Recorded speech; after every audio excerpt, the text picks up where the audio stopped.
The Nonprofit Podcast, powered by Donorbox. Welcome to the Nonprofit Podcast. I'm Jenna Lynch, Education and Community Engagement Manager here at Donorbox. Each week, we bring you practical actions, clear insights, and inspiration to help you raise more, reach further, and build lasting impact. Today, we are diving into a topic that nonprofits either love or dread: fundraising events. Events can bring people together. They can raise your visibility. And yes, sometimes they can raise a lot of money, but they can also be resource intensive and leave you wondering, was it worth it? With year end right around the corner, this is the perfect time to take a fresh look at your event strategy. And that's why I've invited fundraising master trainer Chad Barger of Productive Fundraising to help us unpack how to measure event ROI in smarter ways, how to use events as a springboard for year-end giving or year-round giving even, and how to ensure they're building long-term value for your nonprofit. So Chad, welcome back to the show. It's always great to have you here. Thank you, Jenna. Always great to be back with Donorbox team. I'm excited for today's conversation. I am too. So I want to start with the big picture. Often events feel like a default fundraising strategy. I've been with many organizations where we had that cadence every single year. We did our big gala, we did our smaller events like clockwork. They're visible, they're familiar, and they bring people together in a really cool way, but sometimes they're not the most effective way to raise money. So from your perspective, what role should events ideally play in a nonprofit's overall fundraising strategy? Yeah, I think the key word there is there's a role. It's not the role, right? So a lot of, especially startup nonprofits, founders are still around. Most people come into that situation not with a fundraising background. So what are you going to do if you don't have a fundraising background? You're going to throw a big event that you invite all your friends to. And that's great to build up initial awareness and funds, but it shouldn't be where we're still at, 10, 15, 20, 25 years into this, because they should be a part of the mix. I always say it's a slice of the pie. It's not the pie when we're looking at the pie chart. When I'm working with groups, I kind of like to see, no more than maybe 15, 20% of revenue coming from events. Just to ensure that it's a diversified mix. I think back to the pandemic when, that hit. What was the thing that had to go away? The events, or we had to transform them into these weird virtual hybrid things that didn't really work. But, and when I think of who I heard from, I had a coaching client list of probably about 20 different organizations at the time. Who did I hear from immediately? The ones that relied on, 80, 90% of the revenue mix was events. Who did I not hear from at all? The ones that it was like 5, 10%. They were fine. So it's diversified revenue, slice of the pie, not the whole pie. They can fit into that bigger picture without it being the entire strategy. So I think that was the perfect analogy. And I think part of the bigger picture is, you talked about percentages and revenue and part of the bigger picture is knowing how to measure that success, right? A lot of leaders measure success by gross dollars raised, and it can feel so exciting to say we raised $100,000, we raised $1 million, and again, I've been in that spot where yes, that's so exciting, but we both know that doesn't tell the whole story. So when it comes to event ROI, what should nonprofits really be measuring if they want the full picture? Well, first off, gross revenue, okay, it's what you raised, but it's kind of a ego vanity matrix almost. It's like, yeah, we're going to put it out there, but as soon as we start looking internally, I want to know what the net is. What was the expense? What are you actually going to have to invest in your nonprofit and your programs? So that's our key indicator. But I think people hyper focus on it and really hyper focus on getting the expense ratio, getting that expense number as low as possible while trying to crank the revenue as high as possible. And that's just going to be a massive conflict because people aren't going to give more as your event slowly becomes worse, right? So you kind of have to spend money to ensure this amazing guest experience. When during my last few years as a frontline fundraiser, I was the executive director for a United Arts Fund, and we threw this amazing arts gala. We took over a non-traditional venue and transformed it for the night, had all these pop-up experiences. It was like one of the top 5 events in town. And we purposely had a floor of we are not going to go below spending 40% on this to ensure it's just an awesome experience. It keeps selling out. People keep wanting to come back and it keeps growing. I could have, after a year or two, pared that back and it would have just gone away. So, people tell me their expense ratio on their event is 10%. And I'm instantly thinking, oh, I don't want to go to that event. So it's kind of counterintuitive, but nicely in the middle. I think 40 to 60% is kind of the industry average for successful big money raising events. Whereas we have smaller events that might have a better net, but they just don't have that same growth potential. And I have a contrarian statistic that is actually more important than that to me. Okay. I am always looking at what percentage of the people here, the people that came to our event, were new. Names we've never seen before, because then all of a sudden I'm filling my pipeline. I can follow up with those people. We can build a roadmap of what's the engagement look like over the next 9 months to get you to go from a one-time event donor to, a lifelong supporter. So when I'm setting goals for events, like that's usually my primary. Like I want 30% of the people in the room to be people we've never seen before. And then I have my fundraising goal. Yes. I love the way that you frame that. And that's a conversation I often have with, our clients here too is let's talk about your goal. Is it a dollar amount? Is it an engagement goal? Is it new donors? What does that look like? And I often see that light bulb turn on, this aha moment, like, wait a minute. It doesn't have to just be how much money we brought in, right?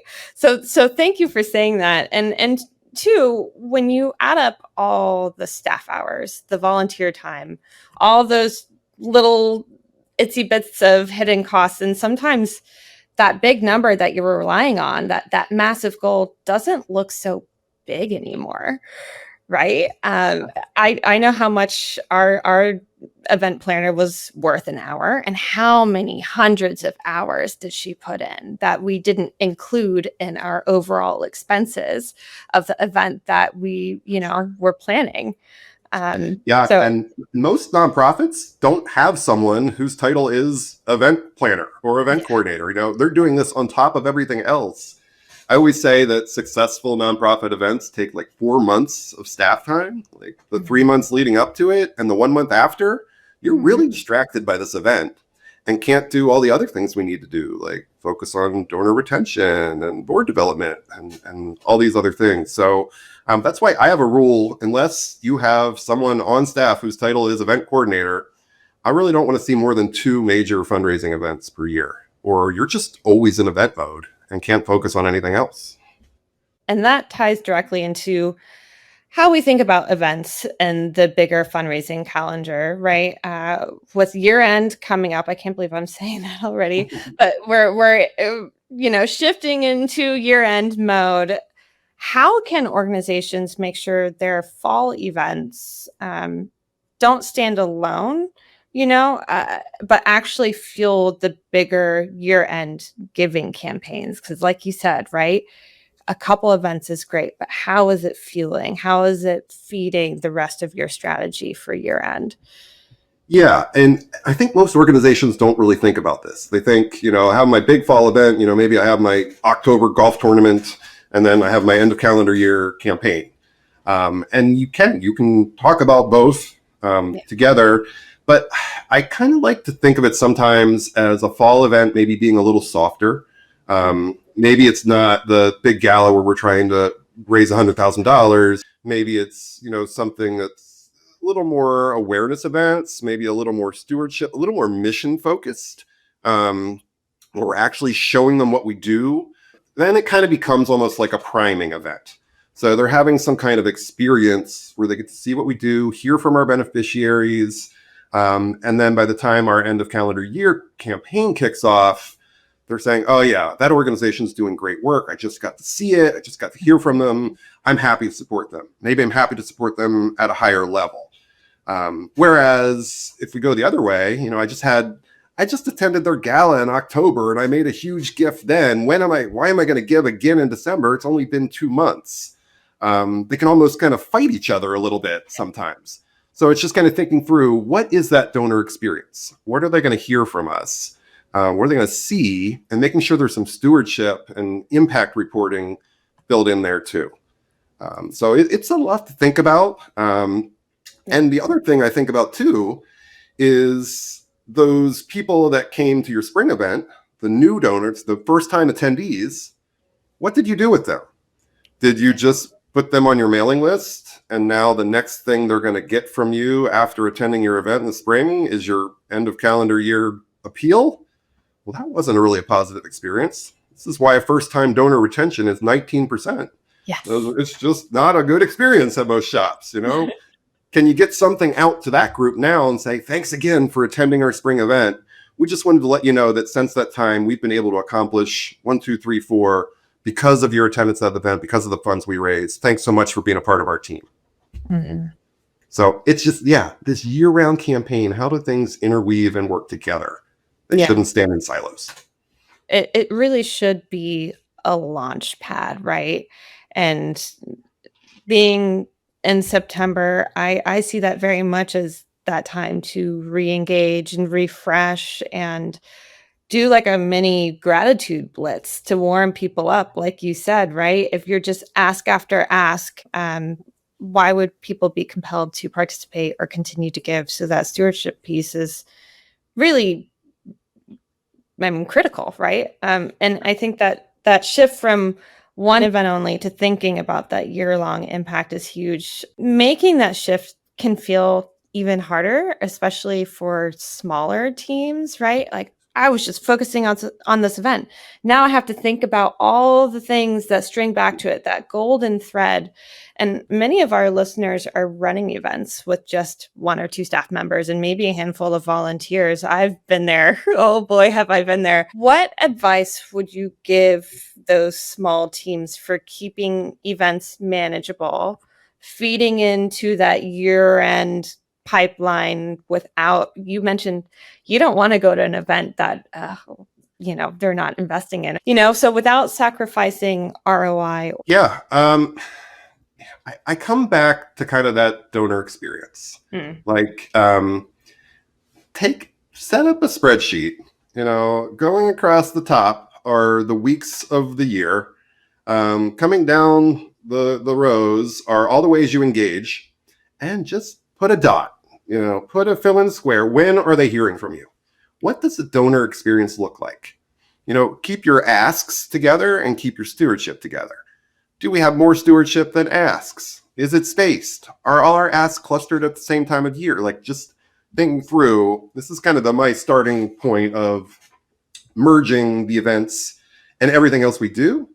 And then a lot of times when people do this, they realize we do too much of this. So they can kind of eliminate some stuff of, why do we do this? Well, we do this because we've always done it, but we don't actually look at that. What is that donor experience? What are they hearing from us? Do we have a nice cadence of maybe, 3 or 4 non-asks before an ask? And what's that look like? Ideally we want 7, that fundraising law of 7 we talk about all the time, coming on the research that donors want to hear from us at least 7 times between asks, where we're just thanking, reporting, involving. But that's hard to do in a small shop. But, can we at least get 3 or 4 and then ask? So, that didn't directly answer the question, but I think that mindset really helps of just, what's that experience look like? Is this thing we do or we're going to do, does it fit into it? Because sometimes we can just do extra work that doesn't help or really do anything because we think we have to do it. I think they just have to be smart about where the energy goes and mapping it out, right? To lay that out in a way that's visual even can really help you make critical choices about what that journey is, right? Because it really is, it's a story, it's a journey.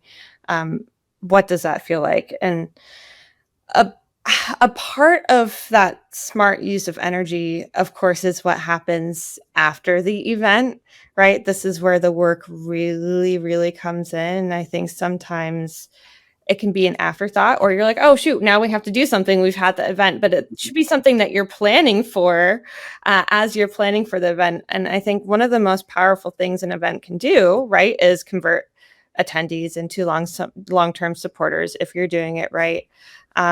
What are some practical steps nonprofits, you've talked a lot about stewardship, right, can take, though, to move guests from ticket buyers to ongoing donors? For example, Donorbox events, ticketing can double as a way to capture supporter information, right? You have a clear picture of who is attending your event. You can collect those add-on donations right when folks buy a ticket, and you just set the stage for future follow-up because you understand who your ticket buyer is. So this is like a triple question. How do you recommend nonprofits use those kinds of touch points, right? You talked about 7 touch points to make the transition from event attendee to year-end supporter, right? What type of information do they need to know about their attendees to nurture them? First, I'm going to start by saying the myth exists that this whole, if they come to my event, they will be a supporter. No, they came to your event. End of story. Maybe they'll come to your event again. They don't do this on their own. You have to plan this journey for them, right? You have to map out, roadmap, whatever you want to call it. But what is going to happen? And exactly what you said, Jenna, like the event happens, you're tired, you got to do wrap up. Like that is not the time to plan this. This needs to be part of your event plan and overall strategy. So we're 6 months out from the event. We're putting together logistics, finding the venue, getting a presenting sponsor, all of that.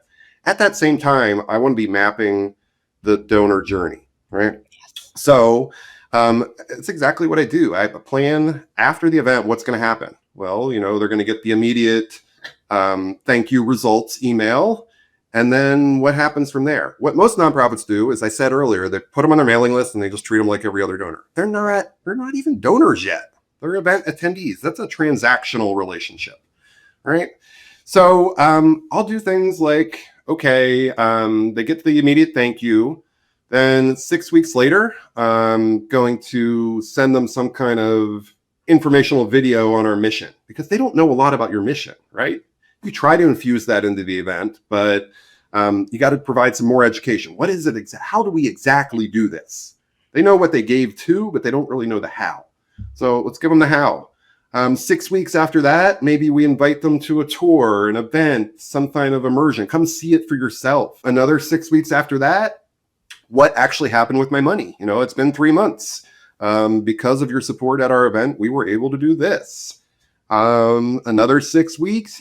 So I kind of do this like every 6 to 8 weeks. I want them to get something because that's just about when they're going to forget about it, right? Yeah. I'm like, oh, what, that organization, what? And every single time I say, because you attended the event, as you'll recall, 6 months ago, you attended our event. And the final step of that is I usually do it at end of calendar year. They get our regular appeal that everybody else gets, except they're our own segment. And it says, first sentence, as you'll recall, you attended our event 6 months ago. Because of your support, we've shown you blah, blah, blah, blah, blah. And then the whole rest of the letter is the same thing. So they're their own segment, but it's really not any additional work. But you're identifying them. You're saying, I know who you are. You're not just some random person. I didn't just throw you on this list. It takes work. They won't do it on their own. You have to design this experience for them. But if a priority is getting new people at your events, and this is your primary acquisition channel, it's worth it because they will convert if you guide them through the process. And you said the magic words, segment, right? You were talking to this specific group of people. Do not throw them in the list with everybody else. Just like you wouldn't throw your major donors in with the same list that you have your volunteers, right? You really should be talking to everybody in a very intentional way. And that journey, it does sound like a fair amount of elbow grease needs to go into it. It's pretty easy, like their emails, invitations. It's just the planning and the creativity. And you need to do that at a time of year when you're not in event mode. We all know what event brain's like, right? It's just pure overwhelm. Yeah. And I think you may have some good examples of even simple touch points, right? It doesn't have to be a big impact letter every time. It really could be a couple sentences or two about the event or the impact that they've helped, right? Have you seen some examples that stand out in your mind? I'll give couple free touch points. Like we all walk around with high resolution cameras and video cameras at all times and kind of forget to use them. So snap a photo of your program in action, put it in an email, subject line, thanks, exclamation point. They open it up. Thanks again for your support of ABC Nonprofit through our recent event. Here's a photo of the program in action that you supported. And just embed it right in the email, send. Right? Not an email blast, not anything formatted or fancy, coming a personal email from a real person. Right? Yep. It's amazing how many people actually reply to that. It's the same people that won't take your phone calls, won't meet with you, but they'll actually have a little email conversation that way. So, quick little videos that way work too. I love postcards. Postcards are cheap. I'll put that photo on the front of a postcard. It's a postcard. They actually have to touch it. They actually have to glance at it on their walk from their mailbox to their front door, decide what they're going to do with it. And even if they chuck it in the trash can, they still had that momentary experience that you're showing them what their support is doing. Yeah. It's less intimidating when you can get out of the mindset that everything has to be perfect and polished and curated, right? It just has to be thoughtful and genuine and targeted. They appreciate that the transparency, like they like little videos that are not well formatted. Some donors get mad when they see this fancy video because they know how much that costs, right? Like just take them there. Well, I'm going to rewind a little bit. I do want to talk about creative event formats. We're talking about creative event stewardship. A lot of nonprofits are tired of doing the same old galas and golf tournaments, and I think that maybe supporters are tired of attending those too. You've seen a lot of great uses with the folks that you work with. What are some creative event formats you've seen that are both engaging and financially worthwhile? I'll give you definitely one example, but I'm going to start by saying this is a fabulous AI use case. Just go in and ask it for 100 creative fundraising events capable of raising at least $30,000. And 70 of them are going to be mundane or something you're not going to do, but there's going to be 30 interesting things on there that you could explore a little bit and save so much time versus even just listening to something like this, right? But there's things like I like creative twists on traditional events.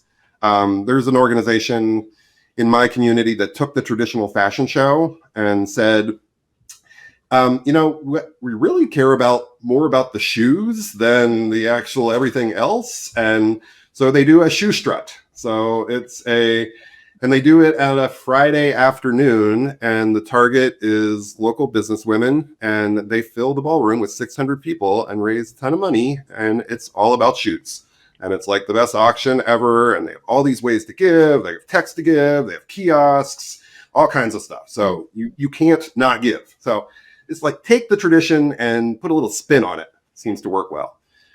The other thing that really works well, especially if you're saying, I'm small, I can't throw a 600 person event for, kind of throw that traditional event model out the window and think smaller.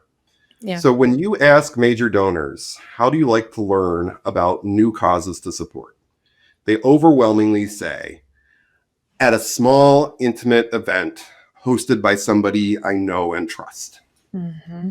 So what is that? My friend Gail Perry, she calls these porch parties in the South. You just gather everybody at a garden party. I'm in Pennsylvania and northern environs. We can't do that year round. So I call them small socials, right? Mm-hmm. Small socials. It's a cocktail party, a backyard barbecue, maybe a after business mixer at your office. You get a board member, a volunteer to host this, and you put 20, 30 people in the room that you don't know. They have a nice time. It's small, it's intimate, they feel comfortable. For 10 minutes in the middle, you talk about what your organization does. The host talks about why they support the organization and why they care. We leave it at that, and we follow up with them to see if they're interested. They're easy. A lot of times the host pays for them. They're almost even free. And could we hold 4 or 5 of these a year rather than some major event that takes 4 months of our time? That's kind of where I'm going, especially with smaller nonprofits these days. Yeah, I think that's such a cool model. I've done similar things in the past where I've hosted pajama parties, right? And we all contributed, $20, $50, whatever, just to have this little party. And we talk about the org very briefly and then just do our girly chick flick movie night, right? And I think it comes down to you don't need permission to think outside of the box, right? And you want to create something that fits your community and your culture, right? And just meeting people where they're at. So I think that's a cool one that people really needed to hear was just those socials, the porch party. That's great too. So before we wrap up, I want to bring it back to an immediate practical action, as we do here on the Nonprofit Podcast. If a nonprofit has already got an event on their calendar this fall, what are 1 or 2 things they could do right now to maximize its impact and make sure that it's supporting the bigger fundraising goals and, not distracting from them? Yep. No, I'm going to break the rule and do 3 if they're quick. So first off, it's a tough, weird year for corporate sponsorship. Economic, political things impacting, they're just kind of holding back because there's a lot of uncertainty. I always say uncertainty is the enemy of fundraising because people just need to know where they're at before they can make a giving decision. So first half of the year was very tough for corporate sponsorship. I'm seeing it loosen up a little bit, but it still requires being very proactive, reaching out very early. If you have a November event, you're already late. So, just touching base with these people. And I would proactively contact them and say, hey, I know it's a weird year. Have you had any changes? Anything we need to know? Anything I can do to help? They're going to remember that call. Those, even if they have to pull back this year, they're going to remember that call next year, right? So be in touch with your corporate people. We talked a lot today about getting new donors to attend your event. You need to let everybody else know that is the goal, right? You thinking new donors, well, great, but where are they going to come from? They're going to come from other people that know other people. So letting your board know, your event committee, maybe challenge your board members. Can everybody bring 1 new person to our fall event? That'd be a great first step. Great way to just get that going, and so easy, right? Maybe instead of bringing the same couple you've brought for the last 10 years, could you have them buy their own tickets and bring a new couple? Something like that. And finally, it's noisy. It is hard to break through. Folks are getting frustrated, disenchanted, consuming less media in kind of for some self-care mental health situations sometimes. So it is harder and harder to break through. I heard a statistic a couple weeks ago that Facebook organic reach, so the people that will actually like your page when you do a post, less than 2% of those people actually see it. Wow. Until some engagement starts happening. So you think you're putting it out there, but you're really not. So just the onus is on us to think outside of the box, do something creative, add some mystery. Like, you're doing an upcoming event, send a photo with like the corner of an auction item and play, guess what is it? Just add some fun, some quirkiness on something. You got to do something to stand out from the crowd because it's just noisy and otherwise you're going to get buried. So think different. My favorite quote for the year is different is better than better, right? Different is better than better. So best practice only goes so far. Then we just got to do something a little weird. I love that. That's perfect. And that's exactly the type of advice I think people can take and noodle on this week. So thank you for breaking that down so clearly. This has been such a helpful conversation. And I just want to thank you for bringing the clarity and the creativity to this topic that can feel overwhelming or maybe boring sometimes, right? And for our listeners, remember your events don't have to stand alone. They can be powerful tools that connect people and tell your story and fuel the bigger picture of your fundraising strategy. If you're looking for a way to make event management simpler and more effective, check out Donorbox Events. It's a great way to not only sell tickets, but actually capture that donor data and turn attendees into long-term supporters. You'll find the link in the show notes. And Chad, thank you so much for being here with us today. Always a pleasure, Jenna. Looking forward to the next one. And thank you for being a part of the Nonprofit Podcast. Your work matters, and we are honored to support it. If you enjoyed this episode, share it, leave a review, or subscribe on your favorite platform. Until next time, take the first step and stay inspired. That warm feeling when you help someone, it's not just happiness, it's fulfillment. And we believe it should be available to everyone, from frontline heroes to first-time fundraisers. Our tools empower you to help others.